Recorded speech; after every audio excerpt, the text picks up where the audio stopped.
J'ai le plaisir, ça marche, hein. J'ai le plaisir de partager cette tribune que j'avais déjà rencontrée pour Henri Fabre il y a 2 ans pour la DGAC. J'ai le plaisir de vous présenter Habib Soussia qui a fait un travail absolument remarquable en matière de réalisation sur le volet tunisien de Roland Garros. Pour ne pas vous en dire plus, vous verrez que les trois axes très importants dans cette aventure, à savoir le record d'altitude, la traversée de la Méditerranée et le premier vol intercontinental, sont illustrés dans cette partie du film qui va appartenir à une œuvre complète qui est prévue pour un 52 minutes minimum et peut-être plus, que nous allons mettre au point ensemble. Habib Soussia a présenté également un livre qui s'appelle L'essor de l'aviation en Tunisie, de Roland Garros à nos jours, qui précise des choses et dans lesquelles on trouve des miracles d'information. Donc nous vous souhaitons une bonne projection et bien évidemment, après cette projection, Habib Soussia présent ici répondra aux questions qui se soulèveront à partir du traitement de cette information. OK ? Bonne projection. Bon, vous pouvez lancer le DVD maintenant. Merci.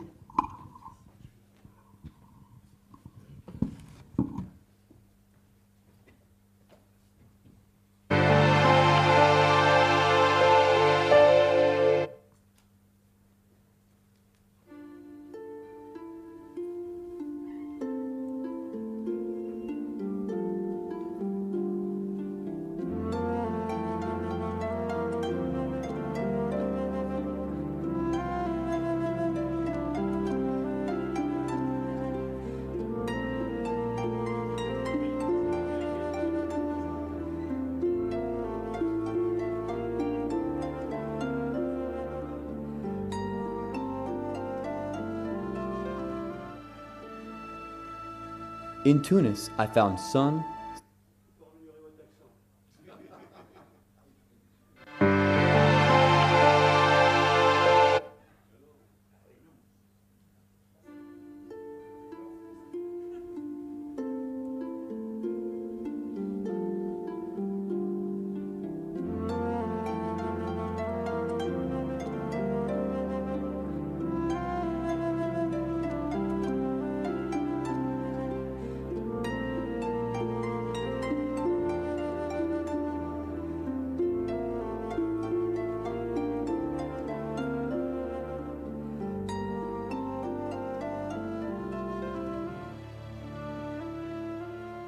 J'ai trouvé à Tunis du soleil, de la chance et de la sympathie.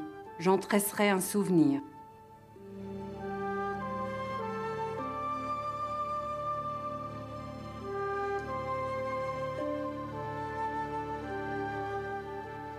Roland Garros, qu'on associe volontiers à un joueur de tennis, comme le stade parisien portant son nom pourrait le laisser entendre.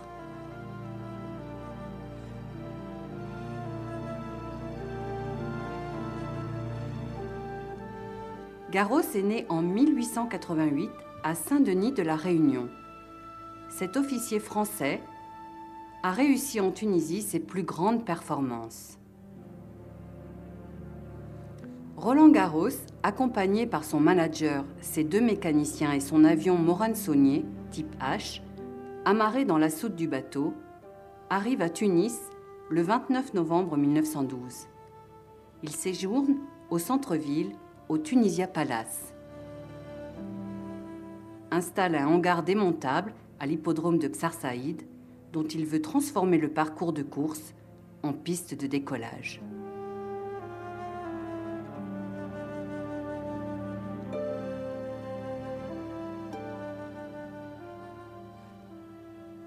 Le 7 décembre, il survole Tunis avant de se diriger vers la Marsa, en banlieue nord, pour saluer le bey de Tunis, à l'époque Nasser Bey. Au mois de décembre, Tunis baigne dans une température moyenne avoisinant les 12 degrés centigrades. Roland Garros n'étant pas venu à Tunis pour faire du spectacle, mais dans le but de battre le record du monde d'altitude. Il a joué sur la différence de température entre l'Europe et la Tunisie. Au mois de décembre, la température en Tunisie varie entre 12 degrés et 15 degrés. Chaque élévation d'altitude de 1000 mètres la température descend à 6,5 degrés. Il a gagné ainsi 2000 mètres par rapport à l'Europe.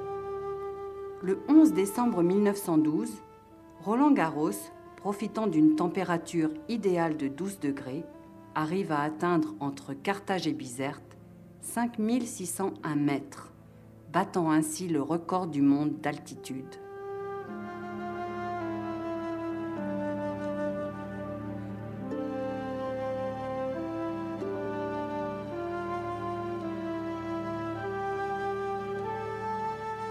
Le 18 décembre 1912, volant d'une traite les 260 km au-dessus de la mer, Roland Garros a été le premier à relier l'Afrique à l'Europe, avec 5 escales, dont la première à Marsala en Sicile et la dernière à Napoli.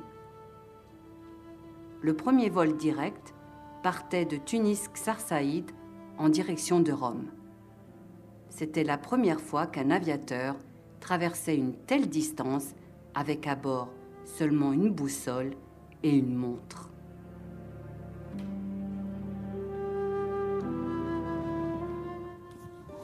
Malgré la précarité de sa situation, Garros a eu la témérité de prendre cette dernière photo de Tunis. Donc il est difficile d'évoquer les débuts de l'aviation sans évoquer la Tunisie et notamment un nom qui lui est associé, c'est-à-dire Roland Garros. Roland Garros en 1912 donc, a traversé déjà la Méditerranée pour aller jusqu'à Rome. Premier moyen de navigation, il n'avait rien évidemment, on n'avait pas de satellite, on n'avait pas de GPS à l'époque, on avait juste un compas comme la marine. Donc il a fait baliser avec 7 bateaux, il les a suivis à vue puisqu'on faisait que du vol à vue et il a réussi à implanter une première méthode de repérage en mer.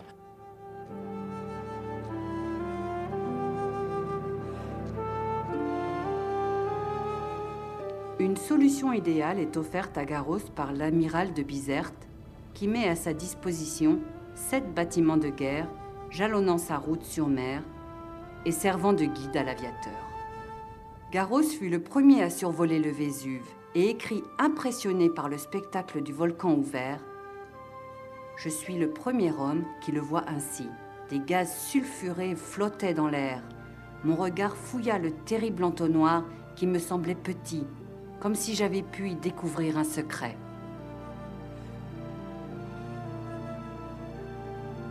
Un petit danger toutefois, à l'arrivée d'un gigantesque coup d'aile, Roland Garros atterrit dans la ville éternelle, commente un journal décrivant comment, au terme de ce record inédit, Roland Garros capote en arrivant à Rome.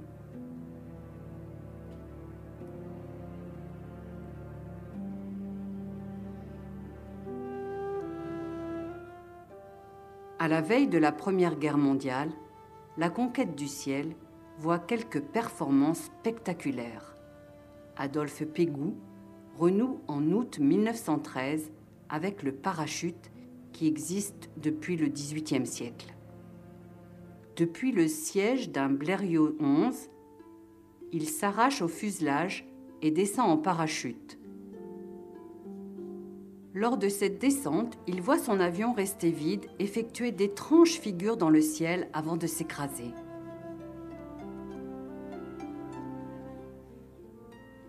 Pégoud, inspiré par ce spectacle, reproduit quelques jours plus tard un looping et un vol de dos, réalisant le rêve de Léonard de Vinci et marquant la naissance de l'acrobatie aérienne.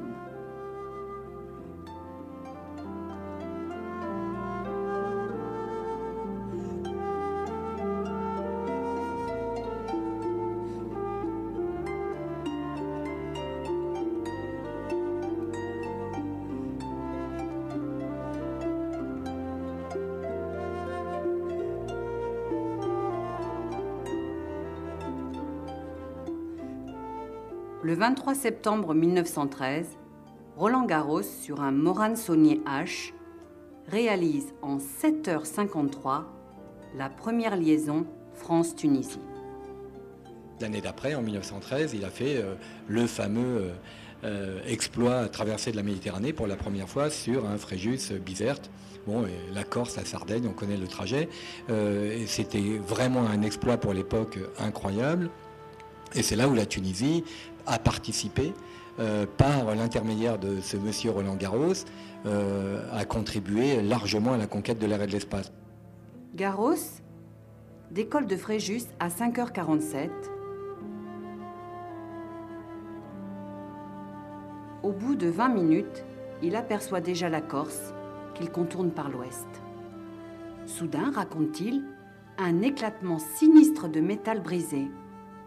Le moteur continue à tourner en cognant régulièrement. Garros se détourne de la trajectoire prévue, survole Ajaccio, mais décide de continuer son périple au moins jusqu'à Cagliari. Progressivement, dit-il, je m'habituais à cette terrible trépidation. Une force mystérieuse, plus forte que ma raison et que ma volonté, m'entraînera vers la mer. Pour économiser l'essence qui lui reste, Garros monte à 3000 mètres. Plus aucun repère visuel ne lui signale sa vitesse. Il distingue soudain 3 torpilleurs. Sauvé, sauvé. Cette certitude soudaine me jaillit au cerveau, m'inonda de chaleur.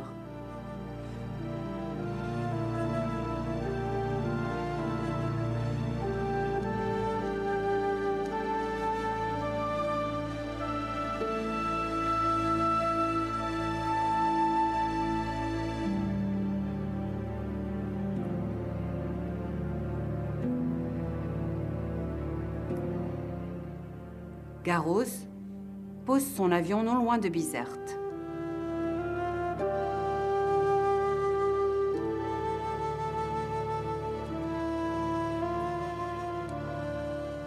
J'atterris, continue-t-il, sur le champ de manœuvre où personne ne m'attendait. Roland Garros se pose à Bizerte. Il a parcouru 760 km. À l'arrivée, il lui restait à peine 5 litres de carburant.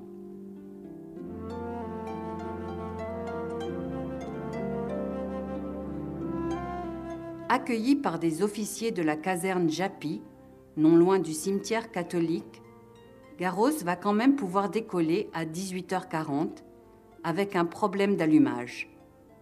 Il est enveloppé brusquement par une obscurité qui l'oblige à descendre à 18h50 à Protteville, actuel pont de Bizerte. Consolé par un accueil triomphal, il dîne et passe la nuit dans l'école du village.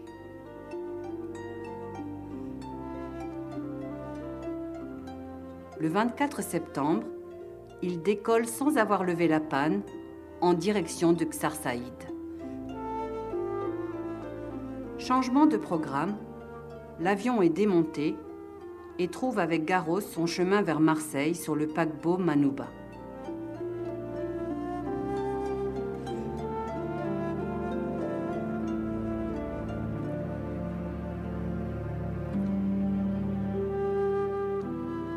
Une statue commémorative des exploits de Garros est érigée sur une grande place de Bizerte face au café Lido.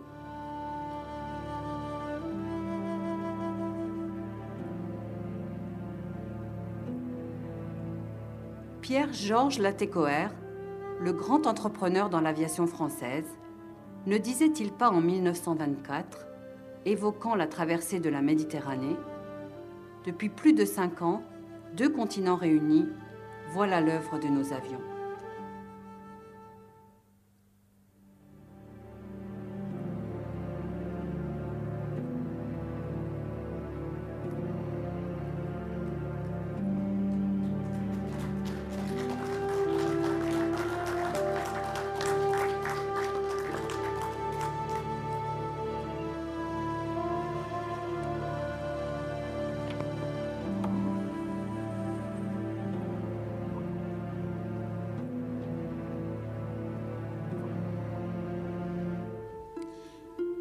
Donc, vous allez pouvoir poser quelques questions au concepteur, à Bib Soucia, qui sera accompagné de Jean-Marie Satché.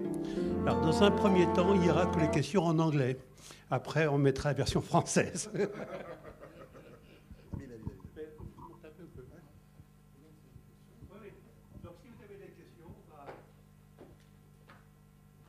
va faire passer le deuxième micro. Une fois que vous l'aurez trouvé. Donc vous n'avez pas de questions, c'est moi qui vais répondre. Donc vous avez remarqué tout à l'heure, vous avez dit comment il a volé. Donc Roland Garros, c'est lui qui a créé pratiquement l'aide à la navigation avec les 7 bateaux allongés tout le long entre Rome et Tunis, avec l'aide de sa boussole. Il avait seulement une boussole et une montre. Et l'aide à la navigation a commencé par Roland Garros sur ce vol-là, Tunis-Rome, et il passait d'un bateau à un autre jusqu'à arriver à la côte italienne. Juste une petite question là pour répondre. En tant que pilote, il me paraît drôle pour son dernière portion, il était en altitude. Il était guidé par les bateaux. Pourquoi il est descendu en spirale à la mer alors qu'il aurait pu continuer faire une descente lisse jusqu'à Bizerte? C'est une question. Content de les voir. Non, d'après, je suis technicien moi, avion, je ne suis pas pilote, mais lorsqu'il avait un problème de carburant, donc il est monté, il n'a plus de repère au sol. Dès qu'il a repéré les 3 torpilleurs sur les côtes tunisiennes, il a descendu n'importe comment, mais sous forme rapidement, et il a atterri à Bizerte. Non, pas à Myria. Oh non. Pouvez-vous nous rappeler, moi, dans les différentes revues que l'on a françaises, il a d'abord atterri en venant de Tunis.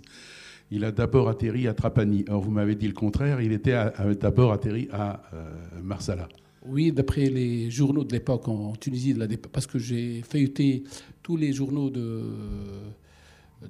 tunisiens, de la dépêche tunisienne, de 1909 à 1949. Donc c'était... Roland Garros, normalement, il devait atterrir à Trapatini. Son mécanicien était à Trapatini, mais durant le vol, il avait eu une fuite de carburant. Donc, il n'a pas pu prendre de risques. Il a atterri au premier point, c'était à Marsala.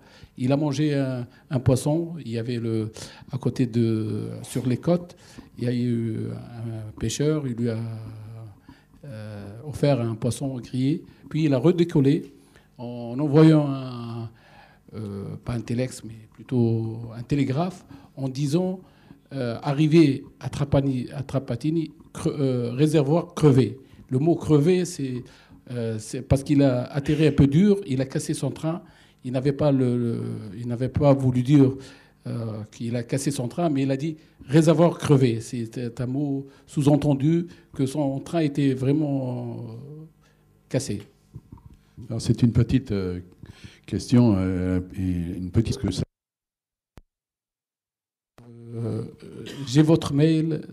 Normalement, il suffit d'avoir un peu de temps de Tunis. Je vais vous envoyer les coupures.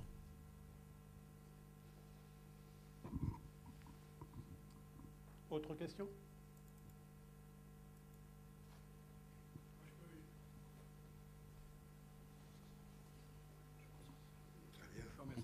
J'ai une petite frustration sur l'arrivée, sur l'accueil, j'avais cru comprendre, moi, qu'il y avait quand même énormément de manifestations, que ça avait été un accueil, on l'avait accueilli vraiment en héros et que l'événement, on avait jaugé tout de suite l'importance de l'événement.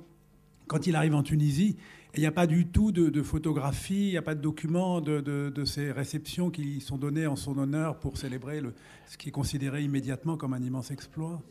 Oui, cette réponse, c'est Monsieur Jean-Pierre qui va répondre, parce qu'il a trouvé qu'un seul soldat à côté d'une caserne, et le soldat savait quelqu'un qui tombait, il ne savait pas qu'il n'y avait pas d'avion à l'époque, donc il y a un monstre qui descend devant lui. Je donne à M. Jean-Pierre, il répond à ma place. Non, mais excuse-moi, Habib. Là, je crois qu'il y a confusion. C'est qu'après le record d'altitude et avant de faire le vol pour aller à Rome, Garros a fait notamment une conférence. Il avait un contrat avec un conférencier, un impresario qui a organisé un certain nombre de manifestations. Et donc c'est dans la semaine qui a suivi, avant de partir à Rome, qu'il y a eu beaucoup de manifestations après le record d'altitude. Alors que, suite à la traversée, il est arrivé le matin, c'était rappelé dans le film, et ils ont démonté l'avion et le soir même, et il est arrivé à Tunis, à c'est le champ de course. Mais là, comme il avait décidé de ne plus poursuivre sur Alger, aussitôt il a fait, il n'y a pas eu de réception à Tunis. Oui, le lendemain ou le soir même, enfin peut-être le lendemain, alors que c'est la suite du record d'altitude, que comme il avait un impresario, il y avait un certain nombre de manifestations, un impresario marseillais dont je ne me rappelle plus le nom, mais que Philippe connaît bien, et Jean-Pierre aussi. Et donc c'est là qu'il y a eu des manifestations de foule, disons. Alors que là, on l'a vu dans le film, dans la présentation de Philippe tout à l'heure, il y a eu la réception à Marseille où son ami l'a rejoint, et puis de la foule, etc. Puis après aux Champs-Élysées, mais à Marseille, il n'y a pas eu. À Tunis, il n'y a pas eu juste après la traversée. Il y a une question, vous avez remarqué dans mon film, il y a une coupure, il y a un Pégou au milieu. Bon, parce que je suis en train de réaliser une série de films sur l'histoire de l'aviation française en Tunisie. Donc, il faut aller chronologiquement. Donc, je me suis trouvé devant Pégou. Il ne faut pas l'enlever dans cette partie. Donc, je l'ai laissé, je crois, ça... C'est ça. Donc, nous sommes actuellement en train de réaliser une série de 8 films. Et j'espère arriver même à 8. Il nous faut des moyens et des sponsors. Et... dites-le vous, c'est-à-dire si on est preneur et quelqu'un pour nous aider. On est dans un stade un peu avancé et monsieur Jean-Marie, on est en train en collaboration pour essayer de continuer ça. Et c'est pour cela que vous avez trouvé Pégou au milieu du film. Ouais. J'ai pas entendu. On comprend le looping. Je suis technicien, Ah oui. Oui, il faut dire aussi qu'il y a eu un travail ici par rapport à des photos, des cartes postales. Donc techniquement, je trouvais que le film était bien fait, parce qu'à un moment donné, on croyait voir des images d'archives. Il y a même un moment donné, on voyait l'image des legs. Et je crois que c'est une réalisation très bonne. Merci. Pas d'autres interventions ? Oui, on a juste la nouvelle technologie, c'est le système de 3D, et on a pris, parce que vous savez, nous avons beaucoup d'archives, tout ça, donc on a essayé de jongler avec l'animation de 3D et 2D. Monsieur Soucia, moi et tout l'auditoire, je pense qu'on serait friand de savoir un petit peu comment, que ressentent les Tunisiens aujourd'hui, enfin en 2013, à la veille de grands événements, de grandes célébrations. Quel est leur enthousiasme? Enfin, est-ce qu'à Bizerte sont... Écoutez, les Tunisiens, c'est comme moi. Ils sont tous souriants. C'est ça la Tunisie, c'est ceci. C'est pratiquement, c'est des gens. Il y a eu un grand changement quand personne n'a imaginé. On est en train de mettre les règles en place. Je ne fais pas de la politique, je suis loin de la politique. Mais ce que, malheureusement, à France 3, les gens qui ont passé, j'ai vu la semaine dernière, j'étais à Paris, et lorsque j'ai vu les séquences du reportage envoyé spécial, franchement, j'ai dit, c'est pas la Tunisie. Ils étaient méchants, les gens qui ont passé ça. Je ne fais pas de la politique, je suis technicien avion, je travaille à Tunisair. Normalement, ce qu'ils ont passé, c'est pas la Tunisie. Je ne sais pas où ils ont apporté tout ça. Mais écoutez, nous sommes... on ne peut pas savoir ce qui va se passer d'ici le mois de septembre.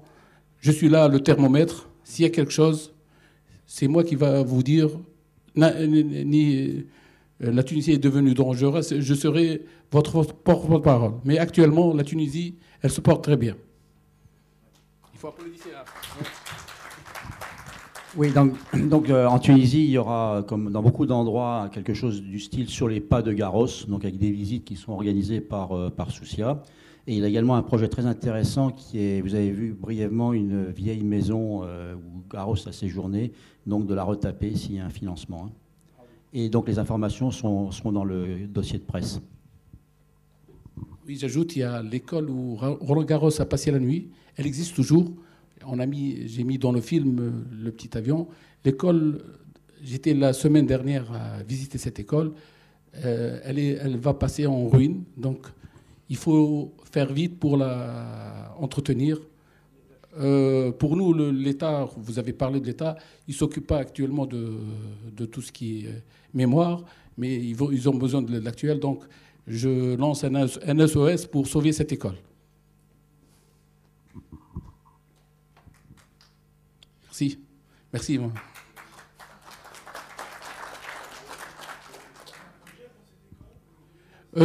Actuellement, je vais créer une association pour au moins sauvegarder cette école. Et il y a aussi la statue où vous avez vu qui était à Bizerte. Elle a été démantelée en 1958. Elle a été déplacée en France. Elle est en France, mais je ne sais pas où. La statue de Roland Garros, c'est la statue de Georges Madan. Vous connaissez Georges Madan? C'est un as de la Première Guerre mondiale. Il est né à Bizerte, est mort à Bizerte. Il est mort dans un immeuble. Son avion a percuté un immeuble à côté de la statue de Roland Garros. Il a voulu, d'après les livres, de lancer une germe de fleurs sur la statue. Et son avion a piqué sur le toit de l'immeuble. L'immeuble existe. Et ça, c'est pour M. Jean-Pierre. J'ai rencontré le propriétaire de l'immeuble. Il m'a raconté une histoire. Le jour où ils ont démonté la statue de Roland Garros en 1958 par l'armée française, le propriétaire de l'immeuble a peint tout son immeuble en noir, en signe de deuil. Ça, vous ne le connaissez pas, M. Jean-Pierre. Je n'ai pas voulu vous raconter tout à l'heure, mais je voulais devant tout le monde. J'ai une anecdote pour ADS.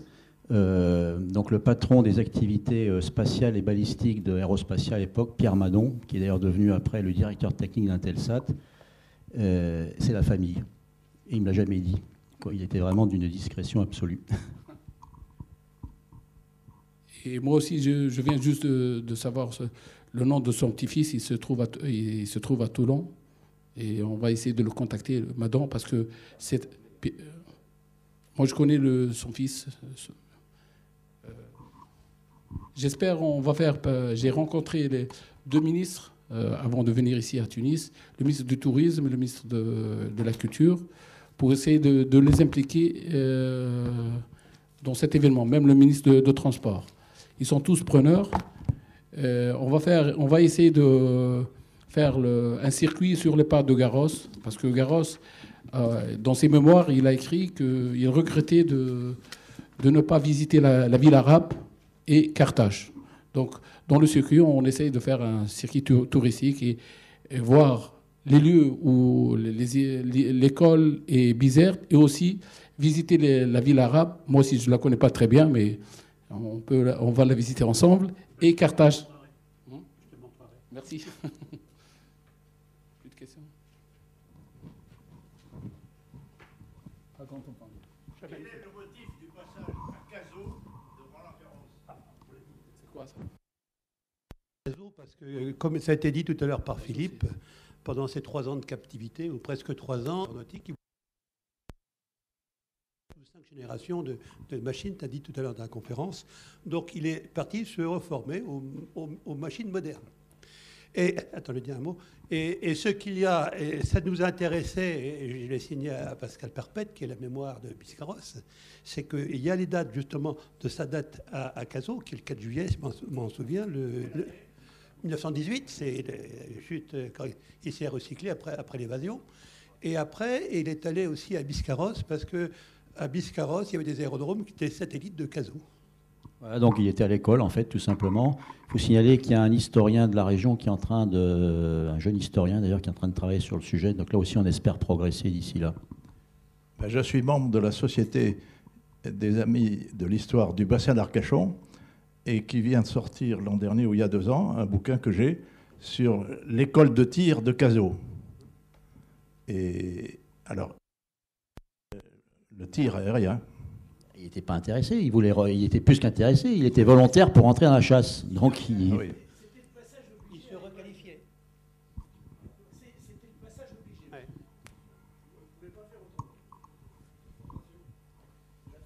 Il y a les gens de la marine, je vais faire à mon retour,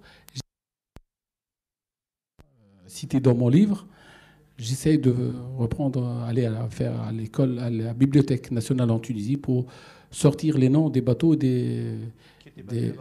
qu'ils ont fait les 7 bateaux, les 7 bateaux qu'ils ont été. Oui, on parlera. En tout cas, merci et bienvenue en Tunisie. Bon, merci à toi, Habib. Merci à Jean-Marie aussi pour. Je remercie Jean-Marie. Oui, oui. Je remercie Jean-Marie, il est en train de me soutenir et on va faire des choses. Voilà, et bon, hier on a fait une réunion de travail importante là, à partir de 20h, 20h30 dans un restaurant. On a beaucoup fait de projets, discuté, fait connaissance les uns les autres, notamment quand on ne se connaissait pas. Et c'est vrai qu'on envisage peut-être au niveau de notre association de faire quelque chose en Tunisie, mais pas pour commémorer en décembre le record d'altitude. Parce qu'il y aura tellement de manifestations au mois de septembre-octobre que c'est un peu difficile. Et puis les expositions de la demande, etc. Donc on essaye de voir si on ne pourrait pas faire quelque chose à l'aéroport de Tunis, à l'occasion et ce serait le moyen aussi de s'intégrer d'une manière différente dans l'année mondiale Roland-Garros.